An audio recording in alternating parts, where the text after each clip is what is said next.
இந்த அகிலத்தை ஆக்குவதும் ஆளுவதும் உழைப்பவர்கள்தான். அகிலத்தை ஆளும் உழைப்பின் உறுதியை என்றும் வணங்கும் 550 கம்பிகள். உங்களுடைய நாயகன் அப்படின்னே சொல்லலாம் அஜித் அவர்கள். ஸோ அவருடைய பிறந்தநாள் இன்னைக்கு. என்னுடைய நாயகன் சொல்கிறத விட மக்களுக்கு பிடித்த ஒரு நாயகன் அவர். ஸோ அஜித் அப்படின்ற ஒரு பேரை நீங்கள் முதல் எங்கே சார் கேள்விப்படுறீங்க? எப்படி நீங்கள் கேள்விப்படுறீங்க? அப்போ வந்த இளைஞர்கள், அதாவது புதுமுகங்கள்லாம் அவர் வந்து ரொம்ப அழகான பரபரப்பாக பேசப்பட்ட பெண்களுக்கு பிடித்த ஒரு இளைஞராக இருந்தார். இன்னும் வந்து ரொம்ப வேடிக்கையாக சொல்ல போனோம்னா, நான் காதல் கோட்டை படம்லாம் பண்ணி நேஷ்னல் அவார்டெலாம் வாங்கின பிறகு முதல்னு ஒரு டைரக்டர்ஸ் மீட்டிங் போட்டு ஒரு பாராட்டு நடத்திட்டு, ஏன்னா முதல்ல நான் இயக்குனருக்கு வாங்கியிருக்கேன் இல்லையா, அதில் பாராட்டு நடத்திட்டு அந்த கூட்டம் முடிஞ்சு வெளியில் வரும்போது தான் டைரக்டர் வி சேகர் சார் வந்தார். அப்போ எல்லோரும் நின்று பேசிகிட்டு இருக்கும்போது நானும் இங்கே இருந்துருந்தேன். இது யார் அப்படின்னு கேட்டார். மதுமதி படத்தினுடைய கதையை தான் கொஞ்சம் உல்ட்டா பண்ணி இந்த படம் பண்ணுறீங்க அப்படிங்கிறது அஜித் சாருக்கு தெரியுமா? அது யாருக்குமே தெரியாது. அது யாருக்குமே தெரியாது. தங்கர் பச்சன் அவர் தான் மதுமதி கேமராமேன், வான்மதிக்கு அவர் தான் கேமராமேன். 4-5 நாளைக்கு பிறகு என்னை தனியாக கூப்பிட்டு, சார் இந்த கதையை எங்கேயோ பார்த்துட்டேன் சார், நான் ஒன்று இந்த படத்தை பார்த்துட்டேன், இல்லை இந்த படத்தில் வேலை பார்த்துருக்கேன், இல்லை இந்த படம் எங்கேயோ யாரோ எனக்கு கதை சொல்லியிருக்காங்க, இது நான் எல்லாமே தெரியுது சார் எனக்கு. அதெல்லாம் ஒன்றும் இல்லை சார், போங்க சார் அப்படின்னு சொல்லிட்டேன். இந்த படத்தில் நான் ஒர்க் பண்ணிட்டேன் சார், எடுக்க மாட்டேன் சார். என்ன சார் பாட்டில் சொல்கிறாரு ஒர்க் பண்ண மாட்டேன் அப்படின்ட்டு. ஒர்க் எடுக்கவே மாட்டேங்கிறாரு. ஏன்னு கேட்குறேன் நான்.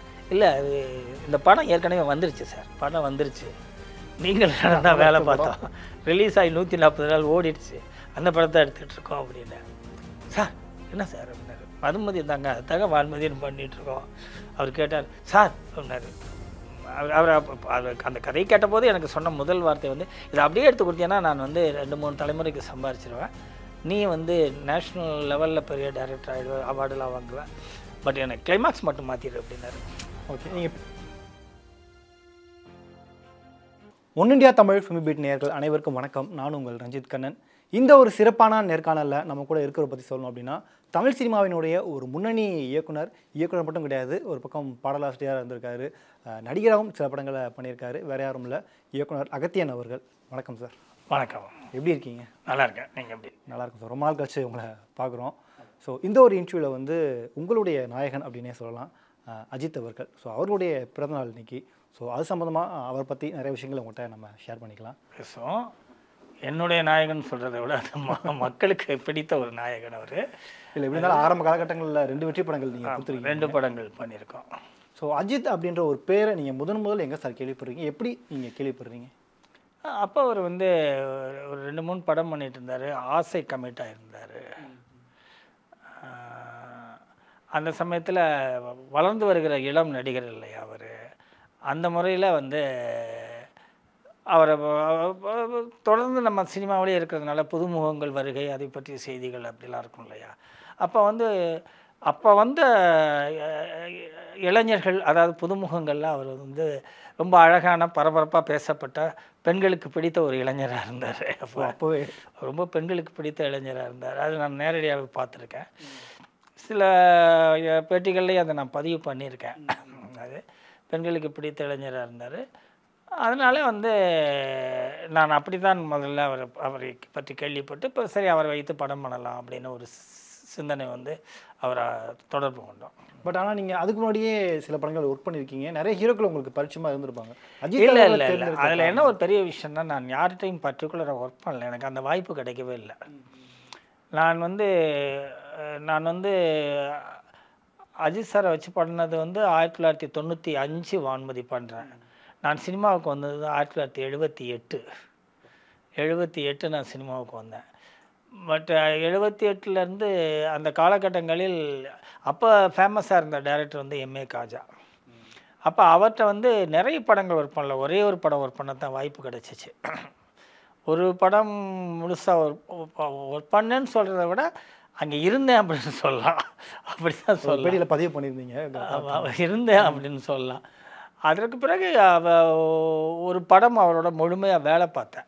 அதுக்கு பிறகு செல்வாக்குன்னு ஒரு படம் பண்ணும்போது அவரோட முழுமையாக வேலை பார்த்தேன். அது முதல்ல இருந்த காலகட்டங்கள் அவரோட ஒரு 3 மாதங்கள் தான் என்னால் என்னால் இருக்க முடிஞ்சுன்னு இல்லை, என்னை இருக்க வச்சாங்க. அதுக்கு பிறகு என்னை எப்போ வெளியில் அனுப்புறதுலே குறியாக இருந்தாங்க அவங்க, என்னை சுற்றி இருந்த அனைத்து பேருமே. அது என்ன காரணம் அப்படிங்கிறதுலாம் அது பெரிய அது வேறு பேட்டியாக போயிடும் அப்புறம் அது அப்புறம் வந்து அதனால் எனக்கு வந்து வெளி உலகத்தில் வந்து இப்போ நிறைய டைரக்டர்ஸ்கிட்ட போய் நான் வாய்ப்பு கேட்கும்போதெல்லாம் எனக்கு வாய்ப்பு கிடைக்கல. ஸோ என்ன ஆச்சுன்னா, எனக்கு எந்த விதமான சினிமா சம்மந்தப்பட்டு அந்த அசிஸ்டன்ட் டைரக்டர்னு அந்த ரோட்டில் திரிவோம் இல்லையா, அது அந்த டீ கடையில் சந்திக்கிற இந்த நண்பர்களை தவிர எனக்கு வேறு யாரையுமே தெரியாது, எனக்கு யாரையுமே தெரியாது. அதனால் நான் என்ன முடிவு பண்ணேன் அப்படின்னா, இந்த சினிமாவில் ஜெயிக்கணும், நமக்கு வாய்ப்பு கிடைக்க மாட்டேங்குது, யாரும் சேர்த்துக்க மாட்டேங்கிறாங்கும்போது நம்ம இண்டிவிஜுவலாக எதாவது பண்ணணும். அப்படிங்கும்போது எதை தேர்ந்தெடுக்கலாம், கதையை தேர்ந்தெடுக்கணும். அப்போ கதை சொல்வதற்கு டிமாண்ட் இருக்கிறதுனால கதை சொன்னோம்னா நம்மளை உள்ளே கூப்பிடுவாங்க, அதற்கு பிறகு நம்ம சக்ஸஸ் ஆனோம்னா டைரக்ஷன் கேட்கலாம் அப்படிங்கிறதுல வந்து கதைக்க ஆரம்பித்தேன். அப்படியே பரவலாக வந்து இயல்பாகவே எனக்கு அந்த அதில் தான் எனக்கு நோக்கமே இருந்துச்சு. அதனால் நான் அதுக்கான ஒரு காலகட்டத்தை ஒதுக்கிக்கிட்டேன். ஒரு 2 வருஷம் நம்ம அந்த கதைக்கு போராடுறோம், ஒரு கதை பண்ணுறதுக்காக. கதைக்கு 2 வருஷம் எடுத்துக்கிறீங்க. அப்போ தானே புதுசு நம்ம, அப்போ தானே, அப்போ என்னன்னு தெரியாதே, ஒரு கதை பண்ணுவது என்பதை பற்றி எந்த அறிவுமே இல்லாத ஒரு காலகட்டத்தில் நான் மட்டுமே உட்கார்ந்து யோசிக்கிறேன் ஒரு கதை பண்ணுறது. ஆனால் நிறைய படிச்சிருக்கோம், நிறைய புத்தகங்கள் படிச்சிருக்கோம், நிறைய கதைகள் படிச்சிருக்கோம், நிறைய சினிமா பார்த்துருக்கோம். இதனுடைய அறிவை வைத்து நம்மளே ஒரு கதையை உருவாக்கணும் அப்படின்னு நினச்சி அது எனக்கு 6 மாதத்துக்குள்ளேயே சக்ஸஸ் ஆகிடுச்சு ஒரு கதை. ஸோ அதை வந்து ஒருத்தருக்கு சொன்னோன்னா அவரை பிடிச்சி போய் இன்னொருத்தருக்கு கூப்பிட்டு போய் சொல்ல, ஸோ இப்போ வந்து கதை பண்ணுவது எனக்கு பழக்கமாகவும் வழக்கமாகவும் ஆகிடுச்சு. ரொம்ப எளிதாக ஒரு கதை பண்ணுவது. காரணம் நான் 78லேருந்து 95 வரைக்கும் வந்து இருக்கிற அந்த காலகட்டம் ஒரு கிட்டத்தட்ட 18 வருட காலகட்டங்கள். அது 98 மிகப்பெரிய அனுபவத்துக்கு.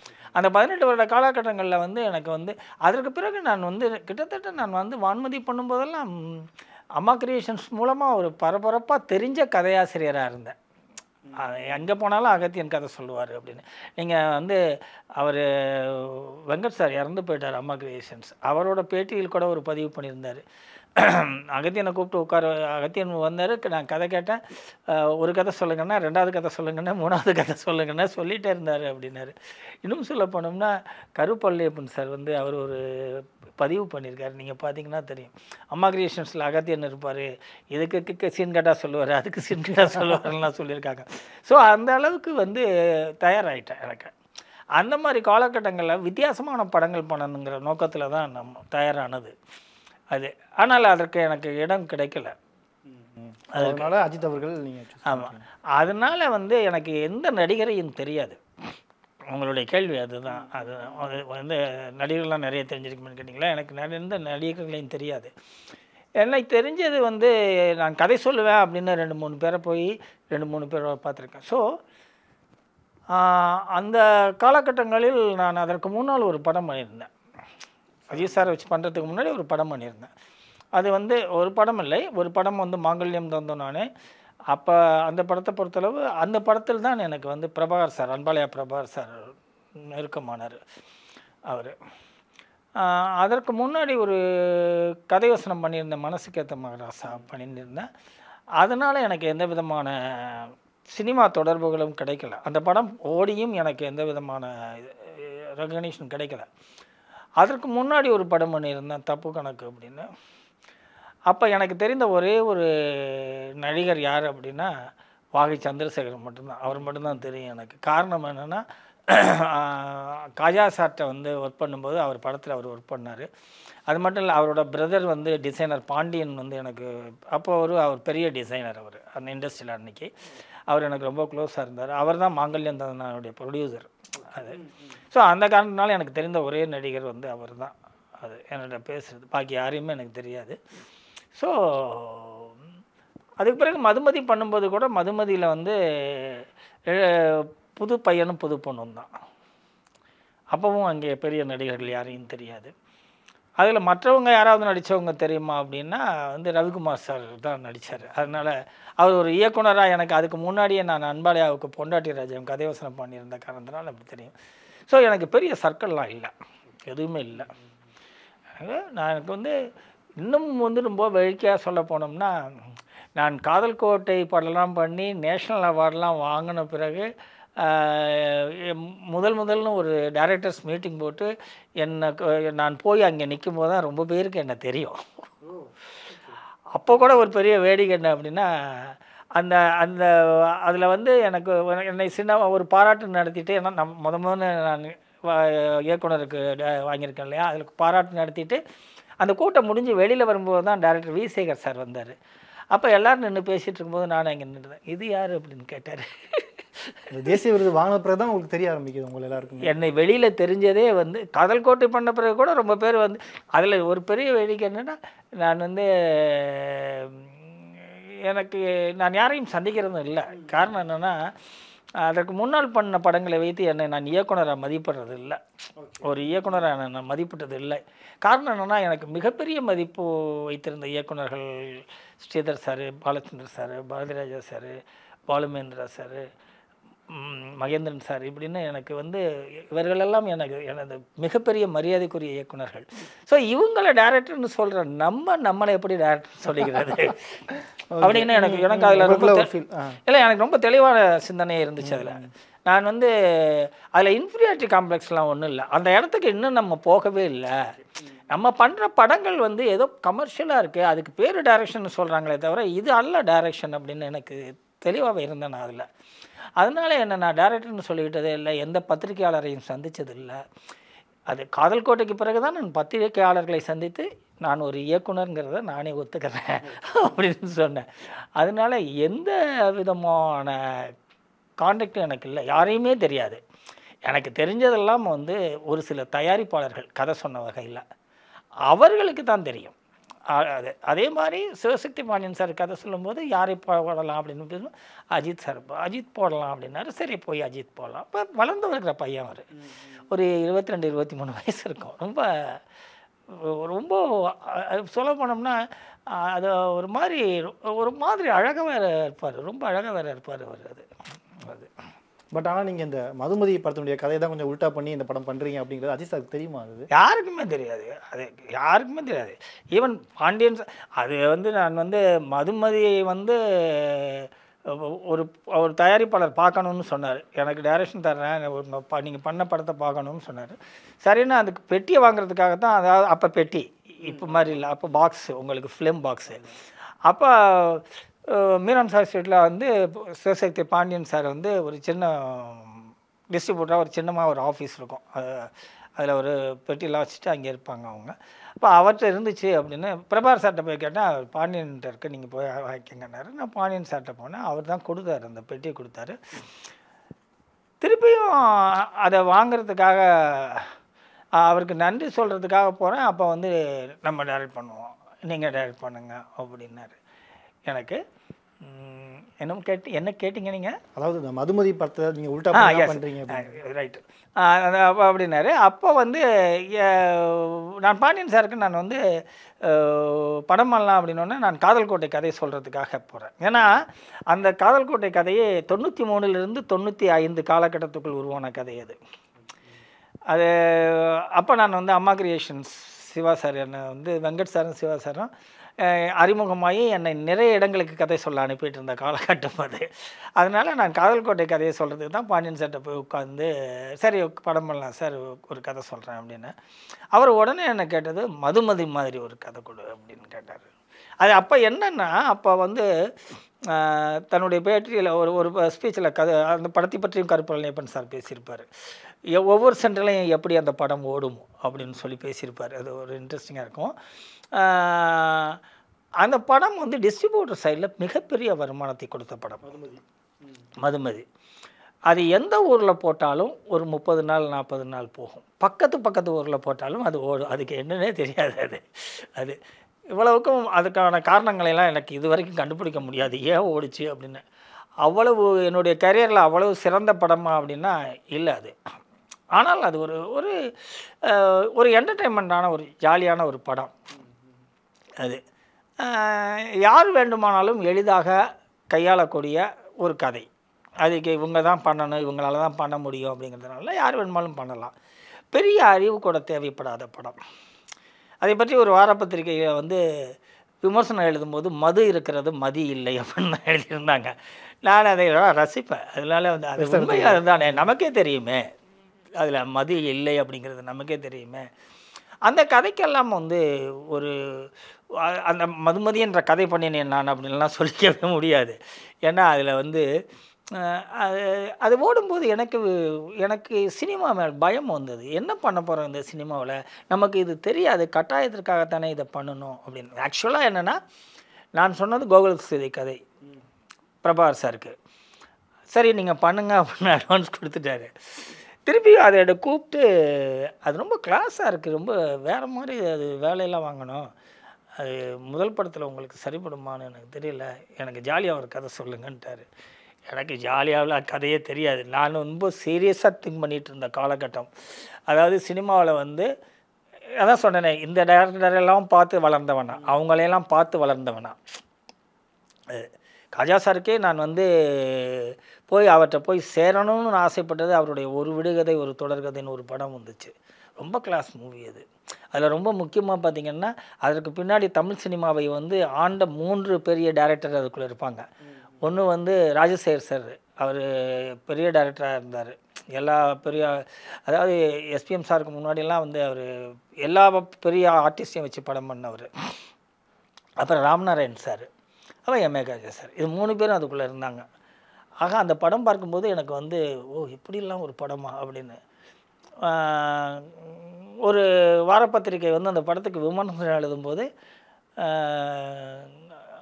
காஜா ராஜாவாகிறார் அப்படின்னு தான் எழுதியிருந்துச்சு. அந்த அளவுக்கு அது இன்றைக்கும் நான் வந்து வியந்து போகிற விஷயம் அந்த கதையை கையாளுகிறது என்பது. அதனால தான் நான் போய் காஜா சார்ட்ட ஜாயின் பண்ணேன். அப்படின்னா எனக்கு எப்படின்னா, எனக்கு அப்போ வந்து ஒரு பெரிய ஒரு உள்ளுக்குள்ளே ஒரு தாகம் இருந்துச்சு. எதையாவது நல்ல வெயிலில் போடுறவனுக்கு தண்ணி தேவைப்படுற மாதிரி இருக்கும் இல்லையா, அந்த மாதிரி உள்ளுக்குள்ளே ஏதோ ஒன்று தேடிக்கிட்டே இருப்பேன் எப்போ பார்த்தாலும். ஏன்னா எனக்கு விவரம் தெரிந்த போது உள்ளுக்குள்ளே வந்த சினிமா ஆர்வம் எனக்கு எப்படி வந்துச்சுன்னெலாம் தெரியாது. சினிமா பார்த்து தான் சினிமா ஆர்வம் வந்தது. வேறு யாரும் எனக்கு கூட்டலை, எங்கள் சம்மந்தப்பட்ட யாருமே இல்லை, சினிமா இல்லை, என்னுடைய ஊர்லேயும் இல்லை, என்னுடைய சுற்றுப்புறத்து யாருமே இல்லை. அதனால் வந்து அப்படி வந்ததுனால இங்கே வந்து இந்த கதையை வந்து போய் சொல்ல போகும்போது காதல் கோட்டை கதையை சொல்லும்போது பிரபாகர் சார் முதல்ல அதை மறுத்துட்டு மதுமதி பண்ணு அப்படின்னாரு. கோகுலசுதியை மறுத்துட்டு இல்லை மதுமதி பண்ணு வேறு படம் பண்ணினார். சரி ஜாலியாக படம் பண்ணணும் அப்படின்னு நினச்சிக்கிட்டு என்ன பண்ணலாம் அப்படின்னு யோசிச்சுட்டு ஒரு 10 பசங்க ஒரு 10 பொண்ணுங்க அப்படின்னு ஒரு கூத்து அடித்து அது பயங்கர கூத்து தான். அது அடிச்சோன்னா அது எல்லோரும் பிடிச்சிச்சு. என்னுடைய கேள்வியே அப்போ என்னவாக இருந்துச்சுன்னா, இந்த சினிமாவில் நம்ம எப்படி வந்து சர்வை பண்ண போகிறோம், இது நம்ம எதிர்பார்த்தது இல்லையே, நம்மளால் இதை செய்ய முடியாது அப்படின்னு சொல்லி சரி நான் செய்கிறதுக்காக மாற்றிக்கிட்டேன். சரி நான் அடுத்து வந்து காதல் கோட்டை கதையை வந்து இவருக்கு போய் சொல்ல போகும்போது இவர் எனக்கு மதுமதி மாதிரி ஒரு படம் பண்ணி கொடு அப்படின்னு கேட்டார். எனக்கு மதுமதி மாதிரி சிந்திக்கிறதுக்கெல்லாம் அது ஒரு இப்போ நீங்கள் வந்து ஒரு படத்தை காமிச்சு ஒரு 3ஆம் முறை மாதிரி ஒரு கதை வேண்டும் அப்படின்னு சொன்னீங்கன்னா நம்ம அதை பற்றி யோசிக்கலாம். 3ஆம் முறை ஒரு வித்தியாசமான கதைக்களம், ஒரு முதல் மரியாதை மாதிரி ஒரு கதை வேண்டும் என்றால் அதற்காக நம்ம யோசிக்கலாம். ஒரு 16 வயதில் மாதிரி அப்படின்னு யோசிக்கலாம், ஒரு மரோச்சரித்திரா மாதிரி யோசிக்கலாம். ஆனால் ஒரு மதுமதி மாதிரி யோசிக்க முடியாது, அது முடியாது. அதனால என்ன பண்ண முடியும், திருப்பி தான் எடுக்க முடியும். அதனால் என்ன பண்ணேன், அதில் இருந்த கேரக்டர்ஸ்லாம் உல்ட்டா பண்ணேன். அப்படியா உல்ட்டா பண்ணி அதெல்லாம் வந்து இதை மாற்றி அதை மாற்றி ஒரே நாளில் தான். அது நம்ம படம் தானே, அது ஒரு ஒன்லைன் போட்டு இதுக்கடுத்து இந்த சீன் இதுக்கடுத்து இந்த சீன் அப்படின்னு நமக்கு தெரியும். அதோட ரொம்ப முக்கியமாக அவர் கேட்குறதுக்கு சில நாட்கள் முன்னாடி தான் மறுபடியும் அந்த படத்தை வந்து இன்னொரு தயாரிப்பாளருக்காக நானே தியேட்டரில் பார்த்தேன் அவங்களோட உட்காந்து. ஸோ அதனால் எனக்கு ஞாபகம் இருந்தது, கடன்னு எல்லாத்தையும் எழுதி ஆணை பெண்ணாக்கி பெண்ணை ஆணாக்கி நிகழ்ச்சிகளை கொஞ்சமாக மாற்றி அது பார்த்து என்ன அது யாருக்குமே தெரியாது. நீங்கள் கேட்ட மாதிரி யாருக்காவது தெரியுமானா யாருக்குமே தெரியாது. ஒரே ஒருத்தர் மட்டும் ஷூட்டிங் போகும்போது நான் அவர் கதையெல்லாம் சொல்ல, அவர் வந்துட்டார். ஏன்னா தங்கர் பச்சன் அவர் தான் மதுமதி கேமராமேன், வான்மதிக்கு அவர் தான் கேமராமேன். ஊட்டியில் தான் ஷூட்டிங் ஆரம்பிச்சு ஒரு 2 நாளைக்கு பிறகு எங்கேயோ அந்த கதையை கேட்ட மாதிரி இருக்குது அப்படின்னாரு. அதெல்லாம் தெரியல சார், அதெல்லாம் இருக்காது சார் அப்படின்னு சொல்லிட்டு நான் பாட்டுக்கு ஷூட்டிங் போயிட்டே இருந்தேன். ஒரு 4-5 நாளைக்கு பிறகு என்னை தனியாக கூப்பிட்டேன். சார் இந்த கதையை எங்கேயோ பார்த்துட்டேன் சார், நான் ஒன்று இந்த படத்தை பார்த்துட்டேன், இல்லை இந்த படத்தில் வேலை பார்த்துருக்கேன், இல்லை இந்த படம் எங்கேயோ யாரோ எனக்கு கதை சொல்லியிருக்காங்க, இது நான் எல்லாமே தெரியுது சார் எனக்கு அப்படின்னாரு. அதெல்லாம் ஒன்றும் இல்லை சார், போங்க சார் அப்படின்னு சொல்லிட்டேன். ஒரு டைனிங் ஹால் சீன் எடுக்கிறதுக்காக ஊட்டியில் தான் அது செட்டப்லாம் வச்சுட்டு சொல்லிவிட்டு வந்தேன். அங்கேருந்து வந்து நான் எடுக்க மாட்டேன் சார் அப்படின்னாரு. ஏன்னா இந்த படத்தில் நான் ஒர்க் பண்ணிட்டேன் சார், நான் எடுக்க மாட்டேன் சார் அப்படின்னாரு. என்ன சார் ஸ்பாட்டில் சொல்கிறாரு ஒர்க் பண்ண மாட்டேன் அப்படின்ட்டு. ஒர்க் எடுக்கவே மாட்டேங்கிறாரு. ஏன்னு கேட்குறேன் நான். இல்லை அது இந்த படம் ஏற்கனவே வந்துருச்சு சார் அப்படின்னாரு. அப்படிங்கிறீங்களா, சரி வாங்க அப்படின்னு சொல்லி பக்கத்தில் ரூம்குள்ளே கூட்டு படம் அந்த வீட்டுக்குள்ளே இருந்த ரூமில்.